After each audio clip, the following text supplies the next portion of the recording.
पहले तो मैं क्षमा याचना मांगता हूं बौद्ध भिक्षुओं से कि मैं पहले दिन से इस कार्यक्रम का हिस्सा नहीं बन पाया, इस आंदोलन का हिस्सा नहीं बन पाया। कारण झांसी बुंदेलखंड में बहुत बड़ा बौद्ध सम्मेलन था, मैं उसमें लगा हुआ था। जैसे ही मैं वहां से खाली हुआ हूं, नॉन स्टॉप लखनऊ से बाई कार आपके बीच में सभी बौद्ध भिक्षुओं से क्षमा चाहता हूं कि मैं पहले दिन से आपके साथ खड़ा नहीं हो पाया, लेकिन अब मैं वचन देता हूं इस मुद्दे को स्थानीय लेवल पर भी डेवलप किया कि कई लोगों से मेरी बात हुई।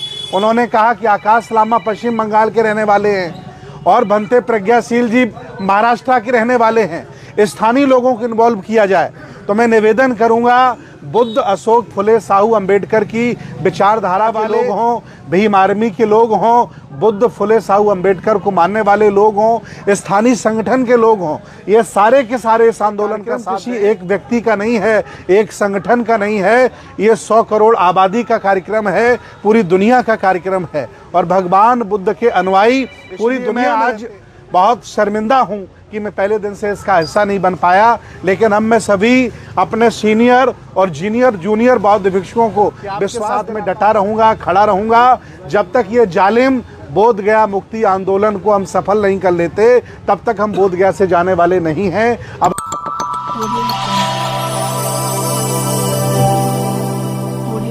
पहले तो मैं क्षमा याचना मांगता हूं बौद्ध भिक्षुओं से कि मैं पहले दिन से इस कार्यक्रम का हिस्सा नहीं बन पाया, इस आंदोलन का हिस्सा नहीं बन पाया। कारण झांसी बुंदेलखंड में बहुत बड़ा बौद्ध सम्मेलन था, मैं उसमें लगा हुआ था। जैसे ही मैं वहां से खाली हुआ हूं, नॉन स्टॉप लखनऊ से बाई कार आपके बीच में पहुंचा हूं। और ये जो पुलिस ने बर्बरता की है, बौद्ध भिक्षुओं को डिटेन किया है, जो बौद्ध भिक्षुओं के साथ अभद्रता की है, उन्हें जबरन पुलिस बल ने अस्पताल में डिटेन किया है, ये बहुत ही शर्मनाक बात है। ये भारत के लिए नहीं बल्कि पूरे विश्व के लिए शर्मनाक बात है कि इस तरह से बौद्ध भिक्षुओं को डिटेन किया गया। बात आगे की ये है कि ये आंदोलन कई वर्षों से चल रहा है, कई बार चला बंद हुआ, चला बंद हुआ, कभी बौद्ध भिक्षु मैनेज हुए, कभी किसी ने जमीन अपना बेचा, कभी ये आंदोलन शांत हो गया। लेकिन पूरे भारत के बौद्ध इस मुद्दे को लेकर के आंदोलित हैं। हमारे द्वारा कई एमपी लोगों से बात की गई कि इस मामले को सदन में उठाया जाए। कई हमने विधानसभाओं में जो हमारे एमएलए उपासक हैं, बिहार में भी हैं, यूपी में भी हैं, दिल्ली में भी हैं, उनसे भी मैंने निवेदन किया कि आप लोग इस मुद्दे को सदन में उठाएं। अगर ये मुद्दा चुने हुए प्रतिनिधि सदन में उठाते हैं तो ये मुद्दा भारतीय बनेगा, बड़े लेवल का मुद्दा बन जाएगा और ये उठाना भी चाहिए। क्योंकि ये जो 1949 बीटी एक्ट है, ये ज़बरदस्ती बिना सहमति के देश भारत के हिंदुओं ने, ब्राह्मणों ने बनाया और उसे लागू कर दिया। मैं आपसे कहना चाहता हूँ कि तमाम मस्जिद हैं, उनमें मौलवी के अलावा, मौलाना के अलावा कोई नहीं रहता। तमाम चर्चेज हैं, उनमें कोई ब्राह्मण पूजा नहीं करता। तमाम हिंदू मंदिर हैं, उनमें कोई मौलाना नमाज नहीं पढ़ता। लेकिन फिर ये दोहरी नीति बौद्धों के साथ क्यों है? हमारा इकलौता ऐतिहासिक बौद्ध मठ जो पूरी दुनिया में जाना जाता है, बोध गया महाबोधि टेम्पल, इसमें ब्राह्मण पूजा क्यों करते हैं, क्यों उसके सदस्य बने हैं? पूज्य भंते प्रज्ञाशील महाथेरो जी लंबे समय से आंदोलित हैं, आकाश लामा जी आंदोलित हैं। मैं तो उस आंदोलन का सहयोग करने आया हूं, क्योंकि मैं भी एक बौद्ध भिक्षु हूं। मैं भी देश में रहता हूं, लोगों के लिए काम करता हूं, प्रचार करता हूं।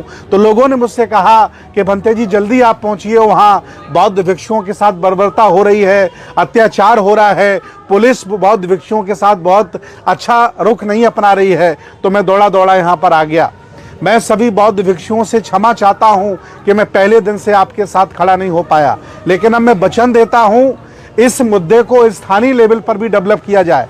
जैसे बोध गया के कई लोगों से मेरी बात हुई, उन्होंने कहा कि आकाश लामा पश्चिम बंगाल के रहने वाले हैं और भंते प्रज्ञाशील जी महाराष्ट्र के रहने वाले हैं। स्थानीय लोगों को इन्वॉल्व किया जाए तो मैं निवेदन करूंगा, बुद्ध, अशोक, फुले, साहू, अंबेडकर की विचारधारा वाले चाहे वो बसपा के लोग हों, भीम आर्मी के लोग हों, बुद्ध फुले साहू अंबेडकर को मानने वाले लोग हों, स्थानीय संगठन के लोग हों, ये सारे के सारे इस आंदोलन का साथ दें। ये कार्यक्रम किसी एक व्यक्ति का नहीं है, एक संगठन का नहीं है, ये 100 करोड़ आबादी का कार्यक्रम है, पूरी दुनिया का कार्यक्रम है और भगवान बुद्ध के अनुयायी पूरी दुनिया में रहते हैं। इसलिए मैं आज बहुत शर्मिंदा हूं कि मैं पहले दिन से इसका हिस्सा नहीं बन पाया, लेकिन अब मैं सभी अपने सीनियर और जूनियर बौद्ध भिक्षुओं को विश्वास दिलाता हूं कि आपके साथ मैं डटा रहूंगा, खड़ा रहूंगा। जब तक ये जालिम बोध गया मुक्ति आंदोलन को हम सफल नहीं कर लेते, तब तक हम बोध गया से जाने वाले नहीं हैं। अब हम लोग आ गए हैं, साधन संसाधन क्रिएट करेंगे, स्थानीय लोगों से बात करेंगे, स्थानीय नेताओं से बात करेंगे, अधिकारियों से बात करेंगे, सभी सामाजिक संगठनों से बात करेंगे।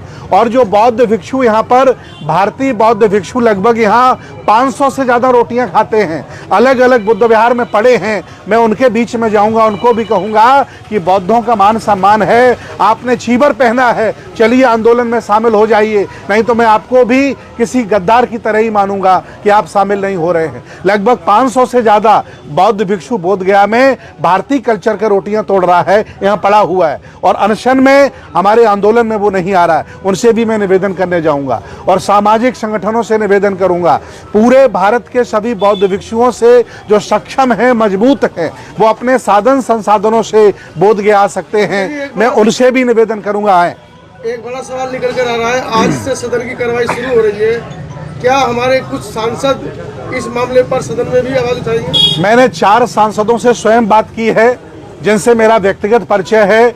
उन्होंने कहा है कि पार्टी के द्वारा मुझे प्रश्न दिए गए हैं, मैं प्रयास करूंगा कि बोध गया मुक्ति आंदोलन का भी हम प्रश्न उठाएं और मेरी कोशिश रहेगी कि सांसद भी संसद में इसका उठाएं ताकि मुद्दा ये बड़ा लेवल का बने। अगर समाज के जो कुछ ऐसे सांसद हैं जो पार्टियों के वजह से शांत भी रह सकते हैं, उनकी मजबूरी भी हो सकती है, क्या उनके ऊपर भी कार्रवाई आप लोग सामाजिक रूप से करने की कुछ ऐसी रणनीति बनाइए? देखिए, हमारी आवाज नहीं उठाएगा वो सदन में क्यों? ऐसे कई सांसद हैं संसद भवन में जो बुद्धिस्ट विचारधारा से जुड़े हैं, जो अंबेडकरवादी सोच के हैं। उनकी नैतिक जिम्मेदारी है कि इतने बड़े मुद्दे को वो संसद में उठाएं और उन्हें उठाना भी चाहिए, क्योंकि वोट उन्हें बौद्धों ने भी दिया है, वोट उन्हें बुद्ध फुले साहू अंबेडकर की विचारधारा के लोगों ने भी दिया है, उन्हें उठाना चाहिए। और मेरी 4 सांसदों से बात हुई है और बात करूंगा ताकि इस मुद्दे को बड़े लेवल पर उठाया जाए। जी, आप लोगों ने किसान आंदोलन को पूरे 1 साल सींचा और वो अपने आप में बड़ा ऐतिहासिक आंदोलन था, क्या वो परिदृश्य दोबारा देखने को मिलेगा या मिल रहा है, ऐसा कुछ कल्पना लग रही है? देखिए, किसान आंदोलन के साथ बहुत सारे लोग जुड़े थे, तमाम राजनीतिक दल जुड़े थे, तमाम धनवान लोग जुड़े थे, पूरा मीडिया कवरेज मिल रहा था। यहाँ चूंकि हम डायरेक्ट लड़ाई उन लोगों से लड़ रहे हैं जिन्होंने देश पे कब्जा कर लिया है, वो हमारा न स्ट्रीम मीडिया हमारा साथ देगी, न राजनीतिक दल हमारा साथ देंगे, लेकिन फिर भी हम कमज़ोर नहीं हैं, अकेले नहीं हैं, लड़ेंगे, पूरी ताकत से लड़ेंगे। और ये चूंकि मान सम्मान की लड़ाई है, इसको हम जीतेंगे, मुझे पूरा विश्वास है। मेरा एक ही सवाल, आखिरी सवाल बनते हैं, किसान आंदोलन को, पहलवान आंदोलन को और भी बहुत सारे आंदोलन जनता मंत्र पे हुए हैं, आपने सभी को समर्थन किया, भद्र राहुल जी भी आंदोलन में पहुंचे हैं, उनसे भी चर्चा होगी कि वो भी हमको समर्थन करें जैसे हमने उनको समर्थन किया? नहीं, ये आपने आज अगर ये बात कही है तो मैं किसानों के नेता राकेश टिकैत से बात करूंगा कि आज हम संकट में हैं, आप बोध गया आइए। मैं चंद्रशेखर आज़ाद से बात करूंगा और भी जो आंदोलनकारी पूरे देश में बड़े बड़े नेता हैं। मैं कल पटना जा रहा हूं और हमने कई नेताओं से मिलने का समय मांगा है, उनसे भी मिलकर के निवेदन करूंगा। चूंकि ये आंदोलन बनते प्रज्ञाशील महाथेरो जी कर रहे हैं, आकाश लामा जी नेतृत्व कर रहे हैं, मैं इनका सहयोगी बन करके आया हूं और मैं, चूंकि ये मेरी नैतिक जिम्मेदारी है, मैंने क्षमा याचना भी पहले मांगी है कि मैं पहले दिन से इसका हिस्सा नहीं बन पाया, मैं लेट आ पाया, मैं बिजी नहीं, मैं बुद्ध विहार में रोटी खा के पड़ा नहीं था, मैं भी वहाँ कार्यक्रम कर रहा था, बिजी था, मैं खाली हुआ तुरंत यहाँ आया हूँ। अब सभी बौद्ध भिक्षुओं के साथ में रहूँगा और पुलिस की जो बर्बरता है उनसे 2-2 हाथ भी करने के लिए हम तैयार हैं और ये आंदोलन चलेगा और तब तक चलेगा जब तक बोध गया को हम मुक्त नहीं करा लेते।